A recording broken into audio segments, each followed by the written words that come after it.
Bonjour et bienvenue à tous et à toutes dans ce webinaire qui sera aujourd'hui consacré au volet qualité du rapport d'activité. Donc, je serai accompagné, comme le mois dernier, de Charlotte Bouget, qui est formatrice et consultante en management de la qualité chez Qualitéval et Bonjour. qui forme également au logiciel. Et je suis Antoine Maître, responsable du développement du logiciel Qualitéval chez Qualitéval Entreprise.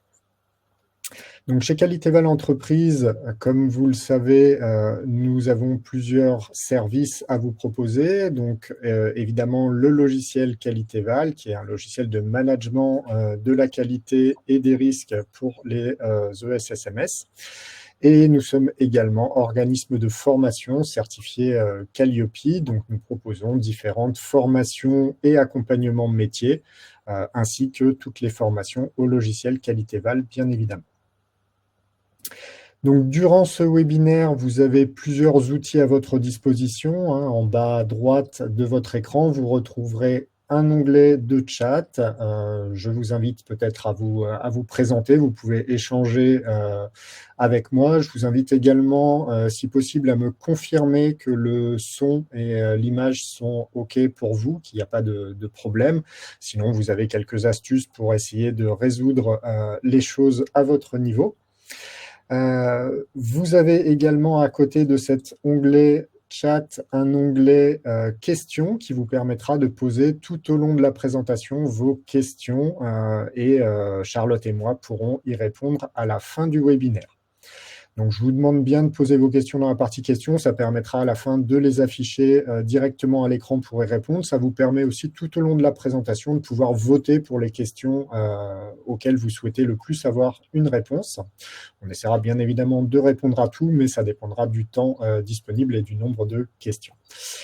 Vous aurez également, lors de la partie questions-réponses, je vous pousserai un ou deux sondages très rapides, une ou deux questions à répondre à la fin du webinaire. Ça nous aide à améliorer nos services et peut-être à échanger avec vous ou à vous apporter des services complémentaires. Je vais passer donc la parole à Charlotte et puis je vous retrouve à la fin pour la partie questions-réponses. Merci Antoine.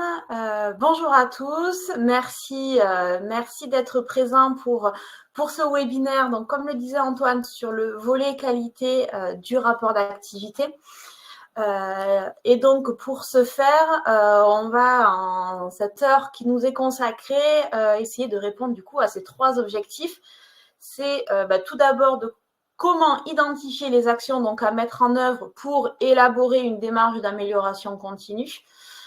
Et une fois effectivement qu'on a identifié toutes ces actions dans un plan d'amélioration continue, c'est comment donc témoigner de toute cette dynamique que vous avez instaurée en termes de qualité dans votre rapport d'activité.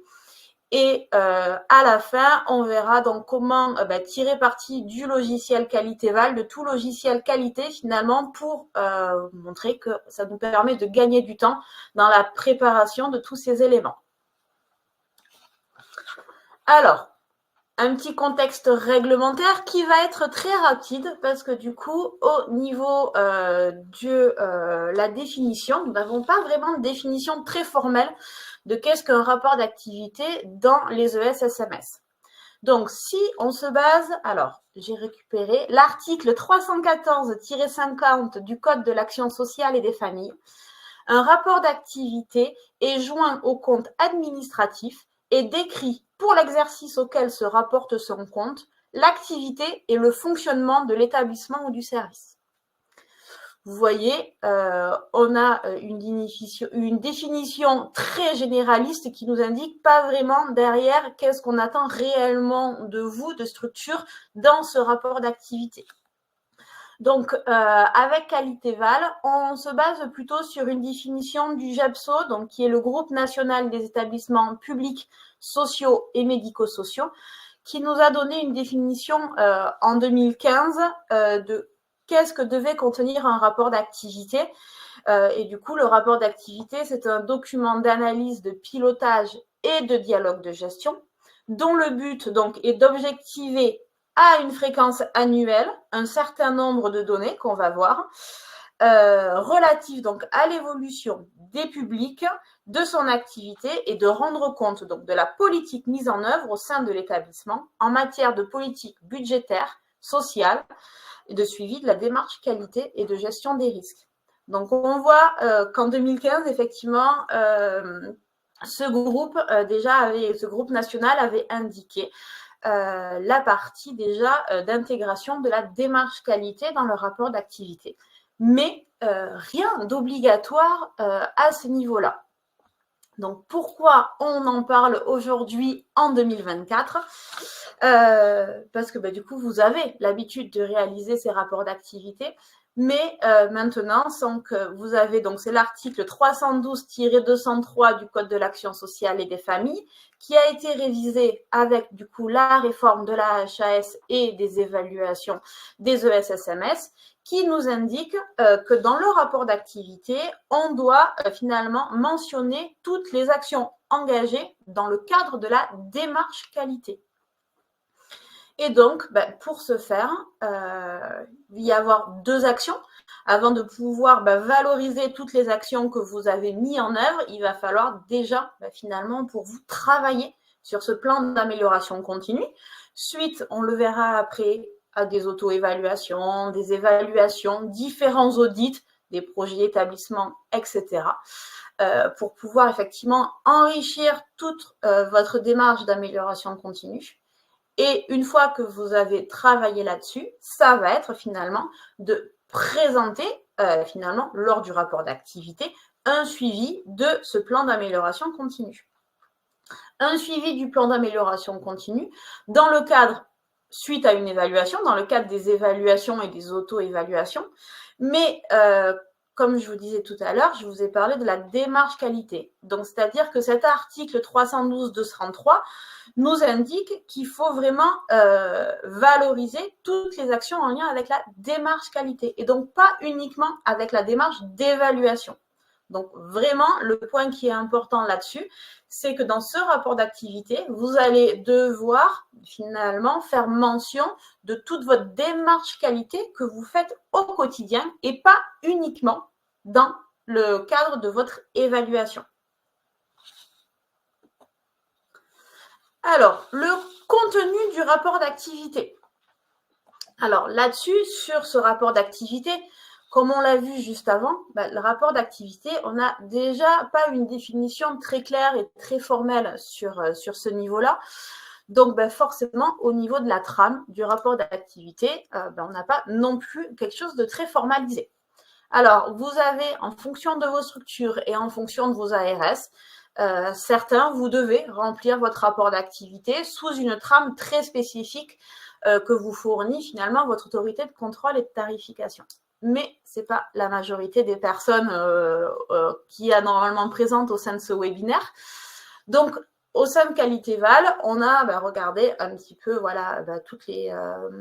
toutes les propositions qui pouvaient être faites, non seulement donc, du GEPSO, mais de d'autres aussi groupes, pour pouvoir identifier qu'est-ce qu'on attendait quand même dans ce rapport d'activité. Donc là-dessus, on vous l'a proposé finalement en 6 points. Donc, un chapitre sur la partie finalement contexte de la structure et actualité marquante. Donc là-dessus, c'est finalement de rappeler finalement quel est votre agrément, votre situation géographique, un petit peu l'historique de la dernière année et toutes ces actualités marquantes. Ensuite, un deuxième chapitre relatif au public accueilli. Le profil de personnes que vous accueillez, les caractéristiques, leurs origines géographiques, les orientations, des hospitalisations. Là-dessus, tout va dépendre finalement de votre type de structure dans laquelle vous travaillez. Et l'objectif, c'est vraiment de rendre compte un petit peu de toute la diversité des publics que vous rencontrez, que vous accueillez.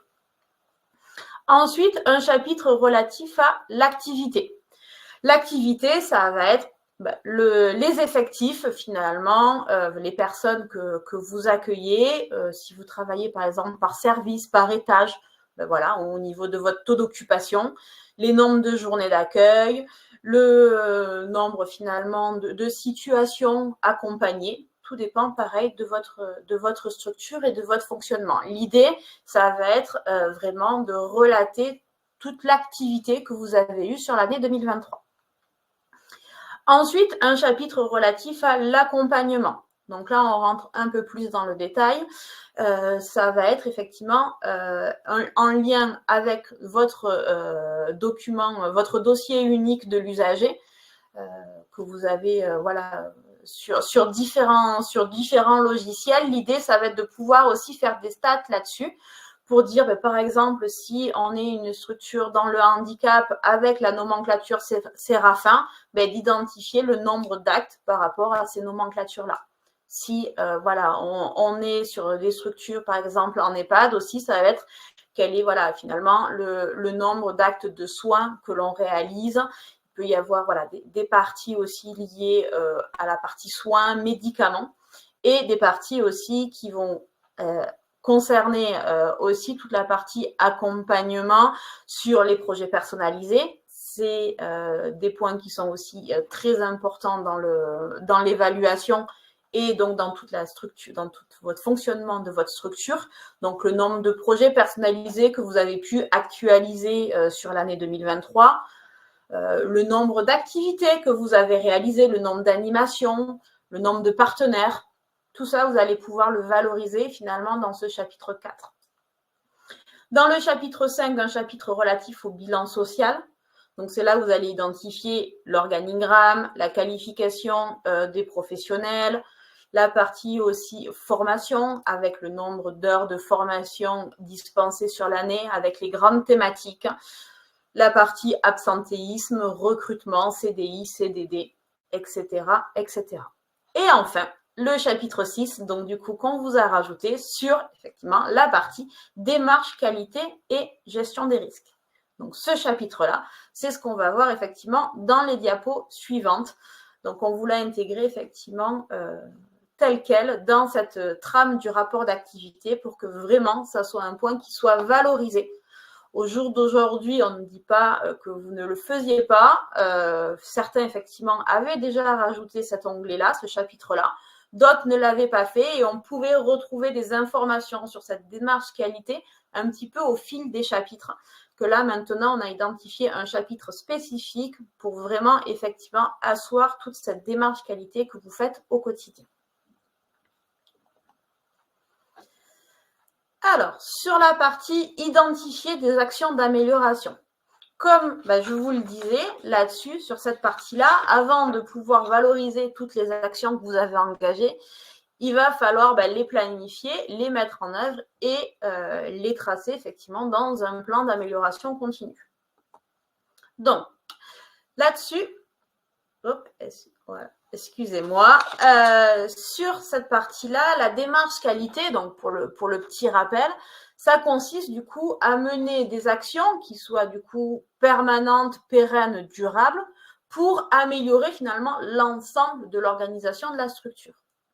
Et donc pour ce faire, on va finalement dans démarche qualité renforcer tous les atouts, tous les axes forts que vous faites au quotidien et travailler sur des axes d'amélioration. Et donc, comment on identifie ces actions d'amélioration? Par le biais des auto-évaluations avec effectivement une évaluation globale de tout votre fonctionnement de la structure, de la même manière sur l'évaluation par quelqu'un d'extérieur, sur tous les différents audits que vous pouvez réaliser sur des thématiques un peu plus spécifiques. Si vous êtes en train de réviser votre procédure sur l'accueil effectivement des nouveaux usagers, vous allez peut-être faire un audit là-dessus pour identifier effectivement quels sont encore les axes de progrès par rapport à cette nouvelle organisation. Si vous avez effectivement le circuit du médicament, vous êtes une structure médico-sociale, un audit sur le circuit du médicament, ça va aussi vous permettre d'identifier ces actions d'amélioration. Sur les actions d'amélioration, vous avez aussi le projet d'établissement qui est un document socle dans vos structures où vous avez identifié du coup normalement des grands axes de progrès avec des fiches actions un peu plus spécifiques. Là-dessus, effectivement, ce projet d'établissement va du coup alimenter votre plan d'action. Et les CPOM aussi, pour tous ceux qui sont pensés en CPOM, effectivement, vous avez aussi des axes de travail qui sont identifiés. Et je vous ai mis etc., parce que vous allez avoir des questionnaires de satisfaction pour les usagers, pour les salariés. Vous allez avoir finalement tout un tas d'entrées différentes pour pouvoir finalement élaborer votre plan d'action.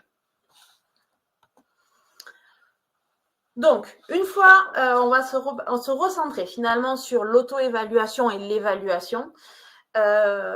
Suite finalement à un rapport d'auto-évaluation ou d'évaluation, on a, vous voyez, deux points différents pour les critères standards. Donc, pour les critères standards, là-dessus, c'est ce que la HAS finalement attend de vous d'avoir un niveau attendu, un niveau standard. C'est finalement d'avoir sur une note, donc les notes, si je vous rappelle, pour la HAS, la note maximale, c'est le 4 sur 4, ou après on a les niveaux optimisés, mais bon, on n'en parle pas forcément à ce moment-là. C'est-à-dire qu'effectivement, pour tous les critères standards qui seraient inférieurs à 3, voire même inférieurs à 4, vous allez travailler, élaborer un plan d'action. Ce plan d'action, c'est un plan d'action du coup que vous allez travailler en interne. Vous n'avez pas de transmission immédiate à fournir à votre autorité de contrôle et de tarification. Par contre, du coup, ce plan d'action général, ça va faire partie aussi des éléments que vous allez transmettre à votre autorité chaque année dans votre rapport d'activité. Pour les critères impératifs, là, on est sur un process un petit peu différent parce qu'effectivement, comme vous le savez sûrement, il faut atteindre cette note maximale de 4 sur 4 sur tous vos critères impératifs, donc entre 16 et 18 en fonction de votre structure. Vous allez devoir élaborer cette fois-ci un plan d'action spécifique par rapport aux critères impératifs qui seraient inférieurs à 4. C'est-à-dire qu'on ne fait pas un plan d'action général, mais là, on fait un plan d'action très spécifique par rapport à ce critère-là. Et vous allez devoir le transmettre immédiatement à votre autorité de contrôle et de tarification en même temps que votre rapport d'évaluation. Et ensuite, vous allez le transmettre finalement aussi, ce suivi du plan d'action, chaque année dans votre rapport d'activité.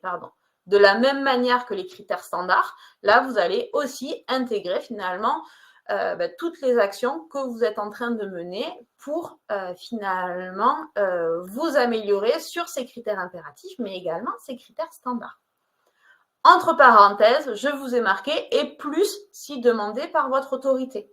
Parce que là-dessus, pour les critères impératifs, vous le savez sûrement, suite à la transmission de votre rapport d'évaluation et de votre plan d'action, il peut y avoir des investigations complémentaires par vos autorités. Donc, potentiellement, effectivement, vos autorités pourront vous demander un suivi de votre plan d'action pour les critères impératifs beaucoup plus régulièrement qu'une fois par an dans votre rapport d'activité. Là-dessus, c'est votre autorité qui choisit. Alors, de ça, effectivement, la HAS nous dit que voilà, il faut pouvoir atteindre ce 4 sur 4 sur les critères impératifs et sur les critères standards, il faut aller petit à petit sur le niveau 3 et après sur le niveau 4. Comment derrière on retranscrit tout ça? On retranscrit tout ça, finalement, la seule information que la HAS va nous donner, c'est par ce biais de formulaire critères impératifs. C'est ce que remplissent les évaluateurs si vous êtes sur des critères qui seraient inférieurs à 4. Là-dessus, à partir du moment où vous avez un critère inférieur à 4 sur un critère impératif, vous avez ce formulaire que l'évaluateur va remplir. Et sur ce formulaire-là, je vous ai souligné en rouge les points qui nous semblaient importants parce que qui nous rappellent effectivement notre démarche d'élaboration de plan d'action. Est-ce que la gouvernance a déjà identifié les mesures d'amélioration nécessaires? C'est-à-dire que là-dessus, mesures d'amélioration nécessaires, si on reformule, on entend effectivement action. La désignation du pilote, donc effectivement, qui va réaliser cette action. La fixation d'échéance, qui est effectivement très importante. À quel moment on doit avoir réalisé cette action.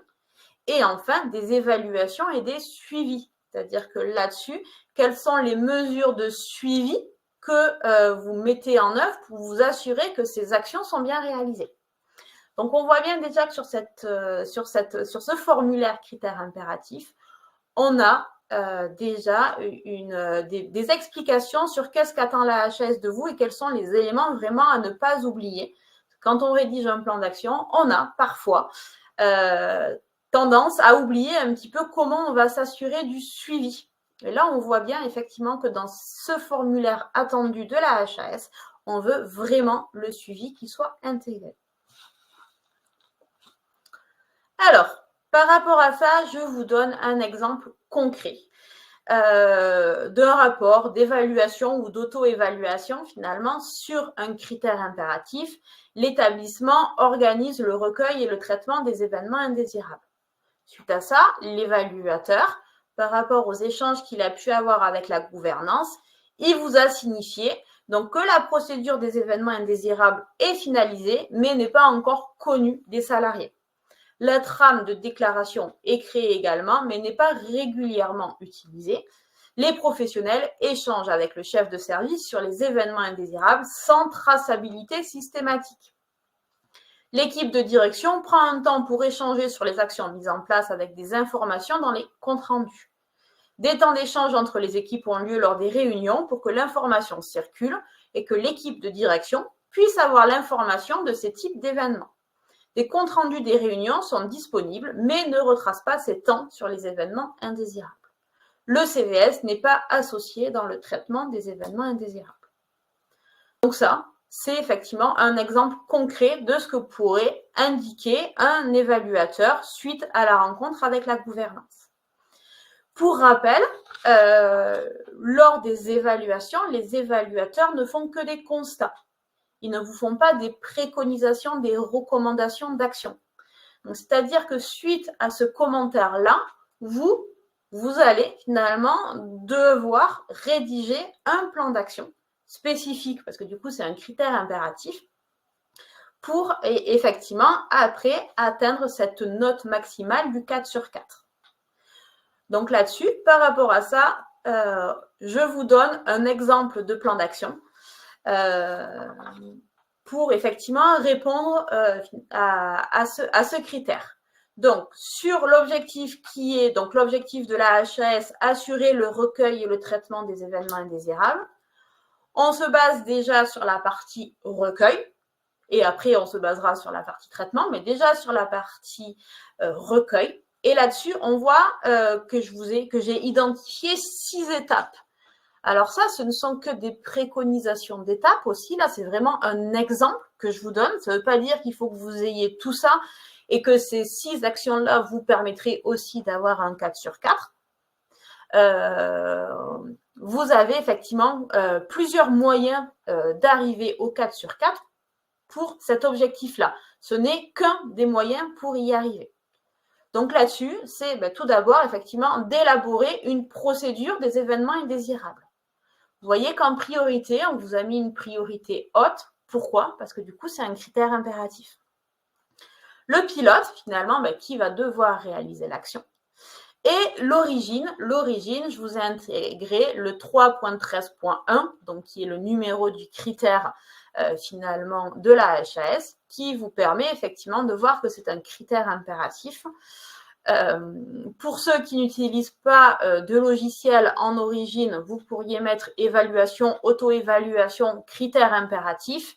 Pourquoi je vous ai mis 3.13.1? Parce qu'avec l'utilisation de QualityVal, ça vous va permettre de faire des filtres par ces critères-là pour après faire un filtre sur vos actions liées aux critères impératifs. Je vous montrerai tout ça dans une dizaine de minutes. La date de début de l'action et la date d'échéance de l'action. Alors, vous avez vu tout à l'heure au niveau de la HAS, il vous demande uniquement la date d'échéance pour l'organisation effectivement en interne de toute la démarche qualité. C'est intéressant aussi de mettre la date de début parce qu'effectivement, là-dessus, une action d'élaborer une procédure d'événement indésirable, vous voyez, qui devait être fait au 31 décembre 2023, vous n'allez pas commencer à rédiger cette procédure au 31 décembre 2023. Donc, on a mis une date de début au 1er du mois, ce qui laisse effectivement un mois pour élaborer cette procédure-là. Et là-dessus, vous avez l'état de cette étape-là. On voit que c'est du coup une étape qui a bien été traitée. Là-dessus, après, il y a également une autre étape qui est la procédure des événements indésirables graves. Là-dessus, on est sur toutes les mêmes choses. On a même effectivement sur les dates d'échéance et l'état d'action traité. Une trame de déclaration des événements indésirables qui a été élaborée en même temps que les procédures. Là-dessus, effectivement, c'est traité. Ensuite, on a communiqué auprès des professionnels la procédure et la fiche de déclaration. Parce qu'on a vu dans l'exemple, effectivement, que les procédures existaient, que la trame existait, mais que finalement, les professionnels ne s'en servaient pas. Donc là-dessus, il y a tout un travail de communication à faire, de sensibilisation des professionnels sur la procédure. Donc, qu'est-ce qu'un événement indésirable, qu'est-ce qu'un événement indésirable grave et comment on déclare sur cette fiche de signalement. Une autre étape aussi qui est d'élaborer une charte d'incitation à la déclaration des événements indésirables. Là-dessus, c'est effectivement de voir finalement, de sensibiliser les équipes aussi de quel est l'intérêt de déclarer un événement indésirable dans un but d'amélioration continue justement en lien avec cette démarche qualité et de systématiser la déclaration des événements indésirables à l'écrit. Alors là-dessus, vous voyez qu'en action, on a mis sur toute l'année 2024 parce qu'effectivement, entre tout le temps de sensibilisation et de mise en pratique, c'est quelque chose qui va prendre du temps. Donc là-dessus, effectivement, on se met une date d'échéance un peu plus longue. Et enfin, vous voyez, dernière colonne, les modalités de suivi. C'est finalement comment vous vous assurez que ces étapes-là et que cette action-là va bien être réalisée. Donc, on a tous les professionnels qui connaissent la procédure. On veut que tous les professionnels connaissent la procédure, qu'ils connaissent et potentiellement, effectivement, signent tous la charte de déclaration et qu'à la fin de tout ça, dans le recueil, on ait 90% des événements indésirables qui soient déclarés sur cette fiche.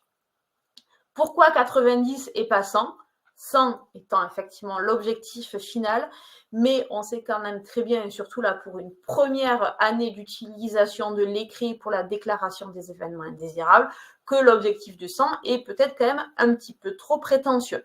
Donc si déjà on arrive à avoir 90% des événements indésirables qui soient tracés à l'écrit, c'est déjà effectivement une très bonne pratique. Et après, on se dit qu'en 2025, on arrivera peut-être à 95% et au fur et à mesure au 100%. Voilà effectivement pour un exemple concret de plan d'action. Hop, ça c'est la suite. On n'a pas forcément besoin trop d'en discuter parce que le temps passe et c'est finalement le même processus qu'on vient de voir. Donc, on va plutôt passer sur cette partie maintenant rapport d'activité. C'est-à-dire que maintenant qu'on a pu identifier nos actions, qu'on sait qu'est-ce qu'attend la HAS de nous dans notre plan d'action, quelles sont effectivement les colonnes indispensables, finalement, on va, ça y est, passer au rapport d'activité. Alors, au niveau du rapport d'activité, là-dessus, effectivement, comme je vous le disais, on n'a pas de trame sur le rapport d'activité de manière générale, donc on n'a pas de trame non plus de qu'est-ce qu'attend réellement de nous, étape par étape, la HAS et surtout vos autorités de contrôle et de tarification. Donc, effectivement, là-dessus, avec Qualitéval, on vous conseille effectivement de faire une synthèse sur votre année 2023. Donc, par rapport à ça, dans cet onglet 6 démarche qualité, ça va être tout d'abord déjà d'indiquer la date de programmation de l'évaluation. Effectivement, vous avez normalement tous eu vos dates d'évaluation. Sinon, pour les retardataires, ça ne devrait tarder. Mais en tout cas, ça va être effectivement d'indiquer cette date d'évaluation et de pouvoir valoriser tout ce que vous avez fait sur l'année donc 2023 pour effectivement améliorer finalement tout votre fonctionnement, donc dans cette volonté de démarche d'amélioration continue de la qualité. Là-dessus, ça va être effectivement d'identifier les grands axes sur lesquels vous avez travaillé en 2023. On rentrera dans le détail sur la diapo après, mais finalement là-dessus, c'est de se dire comment en tant que structure, on se prépare à cette démarche d'évaluation et à cette démarche qualité de manière plus générale pour que, effectivement, votre autorité soit elle aussi rassurée que si vous avez une évaluation en 2026, ben en 2023, vous commencez quand même, et vous avez peut-être déjà commencé bien avant, je l'espère, vous commencez à travailler sur cette démarche qualité, démarche d'amélioration continue. Ça va être effectivement pour eux quand même tout à fait satisfaisant de savoir que vous travaillez bien en amont de ça. Et pareil, si vous avez fait votre évaluation, alors là, 2023, on serait en plein dedans, mais si vous avez fait votre évaluation l'année passée, de montrer à votre autorité de contrôle et de tarification que oui, vous élaborez un plan d'action et que ce plan d'action, vous travaillez dessus. Donc, en exemple, effectivement, sur une synthèse un peu des points forts sur l'année 2023, ça serait par exemple que toute la gouvernance a été formée à la démarche d'évaluation, que vous avez acquis le logiciel Qualitéval pour piloter toute cette démarche d'amélioration continue, que vous avez réalisé une auto-évaluation pour vous permettre effectivement de savoir où vous vous situez par rapport aux attendus de la HAS, et que vous avez potentiellement aussi changé de logiciel usager pour respecter la confidentialité des données. Parce que vous aviez vu effectivement que la partie confidentialité des données était un critère impératif. Et une fois que vous avez vu avant votre ancien logiciel, vous vous rendez compte qu'il ne respectait pas forcément toutes les données, donc vous avez changé de logiciel. Alors là, ça fait une année bien chargée.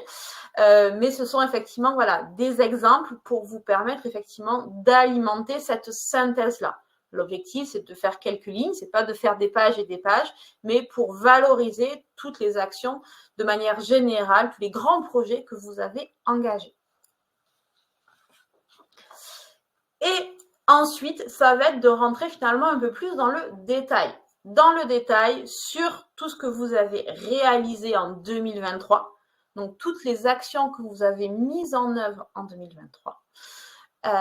Et aussi, tout ce que vous projetez sur 2024. Dans votre rapport d'activité, en conclusion, c'est aussi une partie projection. Du coup, dans cette démarche qualité, c'est aussi finalement de dire où est-ce qu'on en est dans notre suivi de notre plan d'action en 2023, mais où est-ce qu'on veut aller en 2024. Pour ça, je vais vous montrer finalement en pratico-pratique comment ça se passe sur Qualitéval pour effectivement pouvoir récupérer toutes ces informations-là. Alors, je passe sur le module, sur le logiciel Qualitéval. Alors, sur le logiciel Qualitéval, quand on est au départ sur la partie tableau de bord, vous avez effectivement toutes les informations de manière synthétique sur tous les modules. L'idée, c'est d'aller finalement dans votre plan d'action, donc dans l'onglet Action. Et ici, à ce moment-là, vous allez voir tout votre plan d'action. Donc ça, c'est votre page finalement un petit peu de garde que vous avez dans votre plan d'action. Donc toutes les actions effectivement que vous êtes en train de réaliser. Pour pouvoir faire un bilan de l'année 2023, vous avez un onglet filtre tout en haut. Sur cet onglet filtre, quand on clique dessus, vous voyez tous les filtres possibles que vous avez sur Qualitéval. Depuis hier soir, vous avez en dessous, dans les filtres prédéfinis, un filtre qui s'est rajouté, qui est le filtre rapport d'activité, qui vous a finalement, vous voyez, prélisté finalement les filtres qui étaient intéressants pour votre rapport d'activité. Et donc, vous voyez au-dessus le statut, donc ce qui vous a fait un filtre sur toutes les actions que vous avez réalisées qui sont archivées, c'est-à-dire toutes les actions que vous avez réalisées sur l'année 2023 et qui sont clôturées, ou aussi toutes les actions qui sont en cours. C'est-à-dire que c'est des actions que vous avez commencées en 2023, mais qui ne sont pas encore terminées. Ensuite, vous avez la partie personne, donc qui est finalement le pilote des actions. Donc là-dessus, comme on est sur un rapport d'activité, on veut connaître toutes les actions, donc pour toutes les personnes, tous les avancements, toutes les origines. Pour l'instant, on y reviendra après. Et ensuite, sur la droite, vous voyez du coup les filtres qui se sont faits automatiquement sur l'année 2023, donc entre le 1er janvier et le 31 décembre 2023. avec des priorités. Pareil, on veut toutes les priorités. Donc, une fois qu'on a coché cet onglet rapport d'activité, on clique sur filtre et ce qui va vous permettre de voir toutes les actions que vous deviez réaliser finalement l'année dernière. Donc, toutes les actions qui sont encore en cours et toutes les actions qui sont terminées. Donc là-dessus, dans l'exemple, je vous ai mis 4 effectivement actions. Vous en voyez effectivement 3 qui sont terminées sur le plan de prévention de maltraitance, la formation des professionnels à l'autodétermination et la sensibilisation des professionnels à la bientraitance. Et on voit là-dessus que sur l'action revoir les fiches de poste, on est à 50%. C'est-à-dire que c'est une action qu'on aurait dû réaliser. Vous voyez, on a une date d'échéance au 29 septembre. Et pourtant, finalement, c'est une action qui a pris plus de temps qu'on ne l'avait prévu. Donc, on est sur un avancement qu'à 50%. Là-dessus, comme on a au départ pré-identifié tous nos filtres et qu'on avait bien le statut en cours, ça nous permet aussi de voir ces actions-là. Donc là-dessus, effectivement, ça va vous permettre, dans votre rapport d'activité, de pouvoir présenter toutes les actions sur lesquelles vous avez travaillé en 2023. Là-dessus, c'est effectivement toutes les actions de manière très générale. Après, vous allez pouvoir, comme je vous disais, potentiellement aller un peu plus dans le détail sur les critères impératifs, sur les origines de l'action qui vont être l'évaluation anciennement externe, l'évaluation sur l'auto-évaluation, le projet d'établissement, les CPOM. Là-dessus, c'est finalement dans l'onglet origine que tout va se jouer, parce que là, on est sur toutes les origines. Vous voyez ici la partie donc évaluation qu'on appelait externe ou la partie auto-évaluation. Et vous avez ici, après, toutes les autres thématiques. C'est-à-dire qu'effectivement, si vous voulez voir toutes les actions en lien avec votre CPOM, alors je ne suis pas sûre que dans cet exemple, j'en ai, mais en tout cas, voyez la manip. J'ai choisi finalement toutes les actions toujours de l'année 2023 qui sont archivées ou en cours avec uniquement l'origine CPOM. On pense toujours à cliquer sur l'onglet filtre. Et là-dessus, vous voyez, bon, j'en ai pas sur l'année 2023, mais vous comprenez effectivement tout ce principe-là. L'idée, effectivement, c'est dans votre rapport d'activité, pour votre autorité, pour voir vraiment valoriser tout ce que vous avez fait en 2023 sur cette démarche d'amélioration continue. Donc, effectivement, il faut passer par ce plan d'action. C'est là-dessus, effectivement, vous allez trouver toute la richesse des actions que vous avez réalisées. De la même manière, une fois qu'on a travaillé sur le bilan 2023, comme je vous disais, c'est travailler sur montrer tout ce que vous allez faire en 2024. Alors là, j'efface tout, effectivement, parce que du coup, on ne veut plus 2023, on veut 2024. Donc, vous avez ici une date d'échéance où il y a écrit cette année. Ça tombe bien, c'est ce qu'on veut. On fait l'onglet filtre et là-dessus, on va voir toutes les actions que l'on doit réaliser sur l'année 2024. Donc là-dessus, vous voyez effectivement nos actions avec des états d'avancement, c'est-à-dire qu'effectivement, sur l'année 2024, on est au 27 février, donc il y a déjà des choses qui ont été réalisées, qui ont avancé, d'autres qui n'ont pas encore forcément avancé. Là-dessus, c'est normal. On a effectivement l'année ou plus ou moins en fonction de vos dates d'échéance, mais dans le rapport d'activité, on présente tout ce qu'on veut faire sur 2024. Et donc là-dessus, l'autre filtre que je voulais vous montrer qui est intéressant, c'est ce filtre critères impératifs. Parce qu'effectivement, comme on l'a dit, sur les critères impératifs, il faut le 4 sur 4, il faut un plan d'action spécifique. Donc à partir du moment où vous allez aller dans critères impératifs et que vous allez faire l'onglet filtre, vous allez voir toutes vos actions liées aux critères impératifs. Pour ça, je vous ai tout à l'heure au niveau de l'origine, on était sur le 3.13.1. Du coup, à partir du moment où vous faites l'onglet filtre critères impératifs, automatiquement, comme vous avez bien mis la bonne origine qui est le 3.13.1 et que Qualitéval sait que le 3.13.1 est un critère impératif, ben celui-ci, il vous l'a laissé. Alors qu'il a enlevé effectivement tous les autres où vous aviez des origines qui ne correspondaient pas à des critères impératifs. Donc là-dessus, vous allez pouvoir effectivement valoriser tout le travail que vous êtes en train de mettre en œuvre ou que vous avez déjà mis en œuvre par rapport à ces critères impératifs.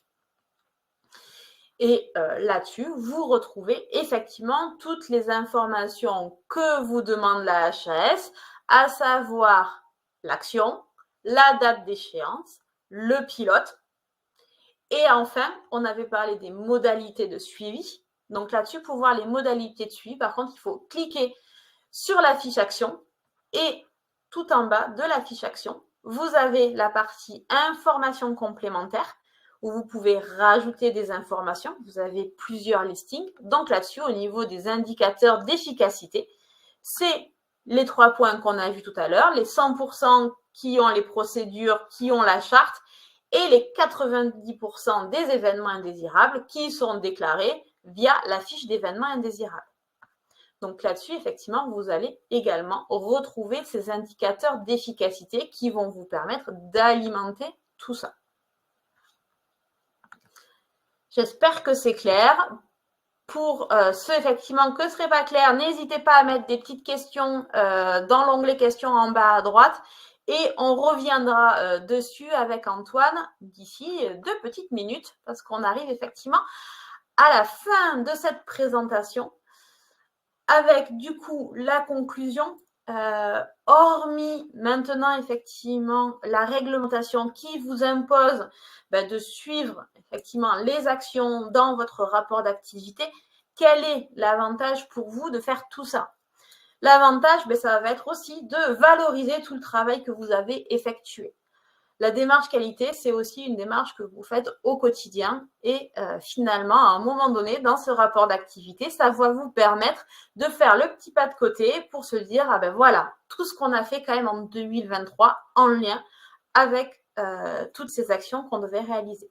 C'est également un point d'étape pour savoir effectivement tout ce qu'on a réalisé, mais savoir où est-ce qu'on est et tout ce qui nous reste encore à réaliser. Ça va être un outil effectivement de dialogue avec votre autorité de contrôle et de tarification. Là-dessus, voilà, vous allez effectivement leur fournir des éléments en lien avec cette démarche qualité et notamment aussi avec les critères impératifs. Donc là-dessus, il peut y avoir des échanges qui vont s'effectuer. Ça va vous permettre aussi d'ajuster votre plan d'action. Là-dessus, par rapport à ce plan d'action, vous avez effectivement vu que au niveau du plan d'action que j'avais, il y a des actions qui dataient d'il y a très longtemps. Ça va être potentiellement revoir les pilotes, revoir les dates d'échéance, etc. Ça va être aussi un suivi de l'avancée des critères impératifs, parce qu'effectivement, votre autorité, elle, va se focaliser là-dessus, mais vous le voyez plus large dans votre plan d'action général. Et ça va vous permettre aussi finalement à la fin, une fois que vous avez compilé tout ça, d'avoir un suivi en interne annuel de votre démarche d'amélioration continue et par le biais de ce rapport d'activité, d'avoir tous les ans finalement un petit rapport d'activité, un onglet spécifique sur votre démarche qualité. J'ai terminé ma présentation. Je vois que Antoine vous a mis un petit vote. C'est ça. Je te remercie pour cette présentation très complète, une nouvelle fois, Charlotte. Donc, en effet, je vous ai partagé un petit sondage, donc je vous invite à y répondre, voilà, le temps qu'on passe aux questions. Je vais t'en poser une première, et puis je vois qu'il y a déjà quelques questions qui arrivent dans l'onglet questions. Oui. N'hésitez pas à compléter, à ajouter les vôtres pour qu'on puisse balayer tout ça ensemble. La première question que je voulais te poser, c'était est-ce qu'il y a une date butoir pour la transmission du rapport d'activité officiel ou est-ce qu'il n'y en a pas très spécifique? Du coup, par rapport à ça, effectivement, comme on n'a aucune information très claire à ce niveau-là, ça va dépendre effectivement de vos autorités de contrôle et de tarification. On est très souvent sur du 31 mars. Mais là-dessus, effectivement, tout va dépendre finalement de votre autorité. Donc là-dessus, c'est vraiment avec eux qu'il faut voir. Il y en a certains, effectivement, qui, pour au niveau des rapports d'activité, quand on est en lien avec des établissements scolaires où on travaille plutôt en année scolaire, parfois, vous avez des autorités qui vont valider le fait que ça soit en fin d'année scolaire. Donc voilà, là-dessus, c'est vraiment votre autorité qui pourra vous dire, mais c'est vrai qu'on retient essentiellement pour tout le monde la date du 31 mars. Très bien, je te remercie pour cette première réponse. Donc, je vais afficher des questions clients et puis je vais te les poser au fur et à mesure. Donc, première question qui nous a été posée, la personne revient sur les déclarations d'événements indésirables et se demande si on peut associer un ou plusieurs critères du référentiel sur la déclaration. Donc là, c'est une question peut-être un petit peu plus technique, je vais y apporter une réponse directement. Donc, au sein du logiciel Qualitéval, aujourd'hui, ce n'est pas une option qui est proposée spécifiquement, c'est-à-dire elle n'est pas proposée avec un champ spécifique. Par contre, effectivement, soit au niveau de la déclaration, soit au niveau derrière du traitement qui en est fait, vous avez des champs de commentaires libres et vous pouvez très bien indiquer un lien avec un critère du référentiel directement dans ces éléments-là. Après, voilà, si c'est quelque chose qui semble pertinent de faire, toujours ce lien entre l'incident et enfin, l'événement indésirable et le référentiel, ça peut être une évolution du logiciel, bien évidemment. Donc, on analysera ça suite à votre question. Alors, deuxième question qui va être aussi là encore peut-être un petit peu technique, donc je vais peut-être y répondre directement. Donc la question, ayant fait l'évaluation HAS en juin 2023, est-il possible de transférer les données de notre évaluation dans Qualitéval afin de créer directement les fiches actions sur le logiciel? Donc la réponse est oui. Et je vais peut-être te laisser nous montrer, Charlotte, la partie évaluation. Alors, on ne va pas voir en direct parce qu'il faudrait qu'on ferme je vais cacher la question pour pouvoir mieux voir l'écran pour tout le monde. Voilà. Dans la partie évaluation, En en plus. effet, voilà, vous avez la possibilité de charger les données de Sinae. Donc, pour cela, il faudra récupérer l'export Excel des données depuis Sinae. Donc, n'hésitez pas à le demander à votre cabinet d'évaluation. Hein. Ils peuvent vous le fournir en complément du rapport qui est souvent fourni au format PDF. Voilà, donc dans la partie évaluation, vous avez la possibilité, si vous clôturez votre évaluation en cours, voilà, vous avez la possibilité, comme vous le voyez ici, de charger une évaluation Sinae, d'indiquer si cette évaluation, c'est votre auto-évaluation ou si ça correspond à l'évaluation dite externe. Et à ce moment-là, vous retrouverez les notes directement dans le logiciel. Et pour répondre complètement à votre question, vous pourrez en effet eh bien, mettre en lien les fiches actions avec les critères du référentiel et donc avec les éléments qui pourront être portés dans les commentaires de votre évaluateur. Voilà. Effectivement, vous voyez là effectivement que j'avais justement importé une évaluation externe donc depuis Sinae. Vous voyez, c'est écrit importé depuis Sinae et quand vous allez là sur l'onglet statistiques, vous avez du coup, vous retrouvez toutes les statistiques, voilà, tous les graphiques et après derrière toutes les cotations par rapport à ça. Voilà, donc vous avez accès à l'ensemble des graphiques. Vous pouvez charger, compléter en chargeant votre rapport d'évaluation fourni par le cabinet pour pouvoir assurer la traçabilité des données, hein, c'est-à-dire tout stocker dans le logiciel et le retrouver facilement. Et comme vous l'évoquiez dans votre question également, évidemment, puisque c'est l'étape principale qui vient après, c'est mettre en lien avec le plan d'action. Alors, autre question, et n'hésitez pas à compléter s'il y en a encore, parce que pour l'instant, c'est la dernière question qu'il y a à l'heure actuelle. Donc, question. Afin d'apporter la preuve de l'investissement d'établissement dans la démarche d'évaluation, pouvez-vous établir une attestation de suivi des webinaires?